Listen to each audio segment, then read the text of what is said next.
ಕೊಪ್ಪಳ ಜಿಲ್ಲಾ ಪಕ್ಷದ ಕಾರ್ಯಾಲಯದಲ್ಲಿ ನಡೆದ ಪತ್ರಿಕಾಗೋಷ್ಠಿಯಲ್ಲಿ ಗಂಗಾವತಿ ನಿಕಟಪೂರ್ವ ಶಾಸಕರಾದ ಪರಣ್ಣ ಮುನುವಳ್ಳಿಯವರು ಭಾಗವಹಿಸಿ ಇದೇ ಶುಕ್ರವಾರ ದಿನಾಂಕ 31/7/2026ರಂದು ತುಂಗಭದ್ರಾ ಜಲಾಶಯದಿಂದ 11A ಕಾಲುವೆಗೆ ರೈತರ ಹಿತದೃಷ್ಟಿಯಿಂದ ತಕ್ಷಣ ನೀರು ಹರಿಸುವಂತೆ ಆಗ್ರಹಿಸಿ ನಡೆಯಲಿರುವ ಬೃಹತ್ ಪ್ರತಿಭಟನೆಯ ಕುರಿತು ಮಾಧ್ಯಮದವರಿಗೆ ವಿವರಿಸಲಾಯಿತು.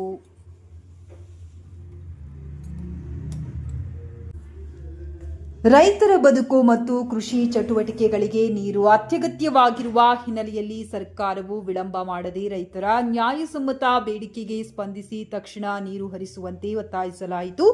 ಈ ಸಂದರ್ಭದಲ್ಲಿ ವಿಧಾನ ಪರಿಷತ್ ಸದಸ್ಯರಾದ ಶ್ರೀಮತಿ ಹೇಮಾಲತಾ ನಾಯಕ್, ನವೀನ್ ಗುಳಗಣ್ಣವರ್, ಬಿಜೆಪಿ ಜಿಲ್ಲಾ ಅಧ್ಯಕ್ಷರು ಡಾಕ್ಟರ್ ಬಸವರಾಜ್ ಕ್ಯಾವಟರ್, ಜಿಲ್ಲಾ ಮಾಧ್ಯಮ ಸಹ ಸಂಚಾಲಕರಾದ ಶ್ರೀ ರಾಜು ವಸ್ತ್ರ ಸೇರಿದಂತೆ ಪಕ್ಷದ ಮುಖಂಡರು ಉಪಸ್ಥಿತರಿದ್ದರು.